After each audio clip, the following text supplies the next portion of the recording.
Hello friend, welcome back to our YouTube channel Utkarsh Vision Academy. तो दोस्तों, आज हम करने जा रहे हैं नवीन सर के नायक बैच हिस्ट्री के लेक्चर नंबर 11 का हैंड रिटन नोट से क्विक रिवीजन।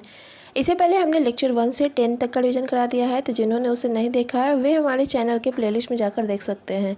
तो आइए आज की क्लास को शुरू करते हैं। आज का हमारा टॉपिक है तुगलक वंश के बारे में, जिसमें आज हम लोग फिरोज शाह तुगलक के बारे में पढ़ने वाले हैं।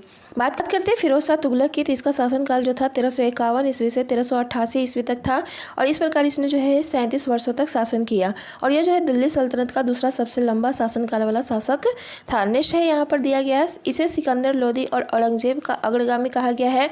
और इसे सिकंदर लोदी और औरंगजेब का अग्रगामी किसने कहा था? तो आरसी मजूमदार के द्वारा कहा गया था, क्योंकि जिस प्रकार औरंगजेब जो था सुन्नी कट्टरवादी था, उसी प्रकार से फिरोज शाह तुगलक भी जो था सुन्नी कट्टरवादी था, यानी सुन्नी धर्म को ज़्यादा मानता था और शिया लोगों को जो है पनिशमेंट देता था। नेक्स्ट हम बात करते हैं, इसे जो है सल्तनत काल का अकबर भी कहा जाता है और इसे जो है सल्तनत काल का अकबर जो है एलियट के द्वारा कहा गया था। नेक्स्ट हम बात करते हैं फिरोज शाह तुगलक का वास्तविक नाम क्या था? तो फिरोज शाह तुगलक का वास्तविक नाम कमालुद्दीन फिरोज था।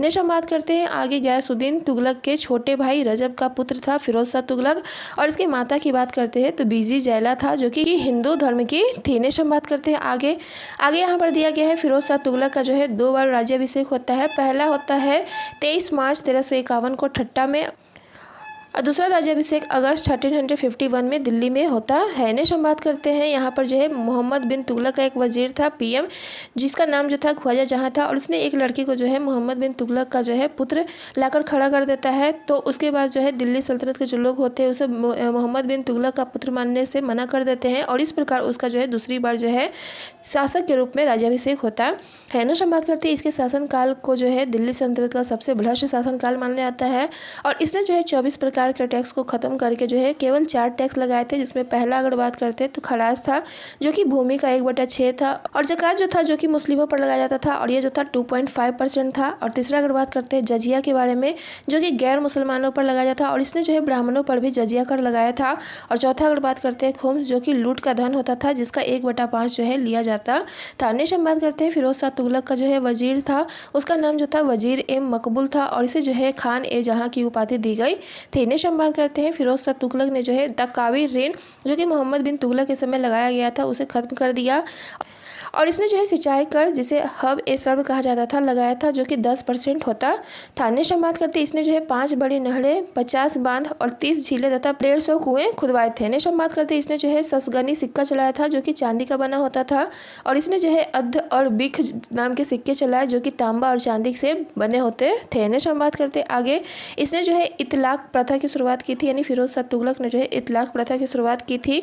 और आगे बात करते हैं इसने जो है इक्ता प्रथा को जो है पुनः शुरू किया था और इसने जो है विरासत का सिद्धांत भी लागू कराया था। नेक्स्ट हम बात करते हैं इसके समय जो है सबसे ज़्यादा दास हुए थे और फिरोज शाह तुगलक जो है अस्थायी सेना रखना जो है बंद कर देता है और इसने जो है रोजगार के दफ्तर खुलवाए थे। नेक्स्ट हम बात करते हैं फिरोज शाह तुगलक ने जो है कुछ विभाग की स्थापना किया था, जैसे दीवान ए बंदगान, जो कि दासों पर नियंत्रण करने के लिए स्थापित किया गया था। और दूसरा अगर बात करते हैं अर्ज ए बंदगान, यह जो था दासों की भर्ती के लिए था। और दीवान ए खैरात की बात करते हैं तो दान के लिए, जिसमें जो है मुस्लिम लड़की तथा विधवाओं के लिए जो है दान दिया जाता था। नेक्स्ट हम बात करते हैं इसने जो है दार उल सफ़ा की स्थापना की। दार उल सफ़ा की बात करते हैं तो यह एक तरह का अस्पताल के जैसा होता था।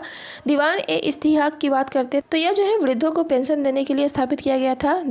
दीवान ए रिसालत की बात करते हैं तो लोक शिकायत के लिए और दीवान ए मुस्त खराज की बात करते हैं तो लगान वसूलने के लिए स्थापित किया गया था। नेक्स्ट हम बात करते हैं फिरोज शाह तुगलक ने जो है कई नगर बसाया था, जिसमें उसने जो है 300 शहर बसाया था, जिसमें अगर प्रमुख शहर की बात करते हैं तो हिसार, दूसरा है फिरोज शाह कोटला, जो कि दिल्ली में है, और जौनपुर, जो कि जूना खां की याद में, यानी मोहम्मद बिन तुगलक की याद में बनाया गया था। और अगर बात करते हैं फतेहाबाद की स्थापना किसने कराया था? तो फिरोज शाह तुगलक के द्वारा ही कराया गया था। नेक्स्ट हम बात करते हैं फिरोज शाह तुगलक ने अपनी आत्मकथा फुतूहात ए फिरोज शाही लिखी, जो कि फारसी लैंग्वेज में था और इसी के समय जो है बर्नी ने तारीख ए फिरोज शाही लिखी, जो कि भी फारसी लैंग्वेज में लिखा गया था। नेक्स्ट हम बात करते हैं इसने जो है 1368 में जो है कुतुब मीनार की मरम्मत कराई थी, क्योंकि वहाँ पर जो है बिजली गिरने से उसको जो है डैमेज हो गया था। नेक्स्ट हम बात करते हैं बंगाल अभियान के बारे में। तो फिरोज शाह तुगलक के जो है 2 बंगाल अभियान हुए थे और बंगाल अभियान की बात करते हैं यह जो है इलियस के विरुद्ध हुआ था। अभियान हुआ था 1353 और 1359 ईस्वी में हुआ था, जिसमें दोनों में जो है वह जो है असफल हो जाता है। नेक्स्ट हम बात करते हैं जाजनगर, जो कि उड़ीसा अभियान के नाम से जाना जाता है। यह जो है 1360 ईस्वी में हुआ था और वहाँ का जो शासक था भानुदेव थर्ड था और इसने जो है पुरी जगन्नाथ मंदिर पर आक्रमण कराया था। नेक्स्ट हम बात करते हैं नगरकोट अभियान की। तो नगरकोट अभियान जो हुआ था 1361 AD में हुआ था और यहाँ मिली पुस्तकों को फारसी में अनुवाद अजीजुद्दीन खान ने किया था। नेक्स्ट हम बात करते हैं यह जो है अशोक के 2 स्तंभों को जो है दिल्ली लाया था, जिसमें अगर पहला बात करते हैं टोपड़ा हरियाणा और दूसरा था यूपी मेरठ। नेक्स्ट हम बात करते हैं आगे इसका अंतिम दिन की। तो इसके अंतिम दिन की बात करते हैं तो 1387 से 88 में जो था इसका अंतिम दिन चल रहा था। इसके 2 पुत्र जो थे खत्म हो चुके थे और तीसरा पुत्र जो था मोहम्मद खां को उत्तराधिकारी बनाने की बात की गई थी। नेक्स्ट हम बात करते हैं फिरोज शाह तुगलक के बाद का शासक कौन कौन हुए।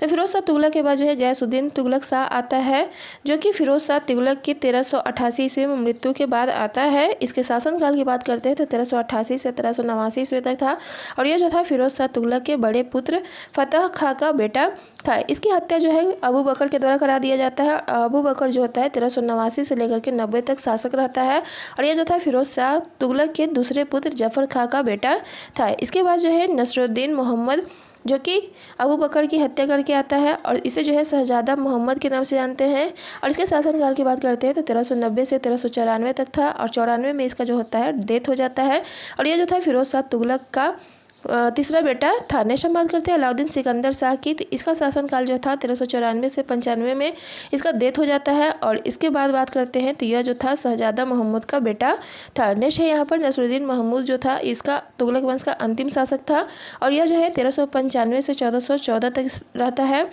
और इसके बाद जो है जौनपुर में सरकी वंश की स्थापना जो है मलिक सरवर के द्वारा किया जाता है और इसी के समय जो है तैमूर का आक्रमण होता है 1398 ईस्वी में। तो आज के लिए बस इतना ही, मिलते हैं नेक्स्ट लेक्चर के रिवीजन में, तब तक के लिए बाय बाय।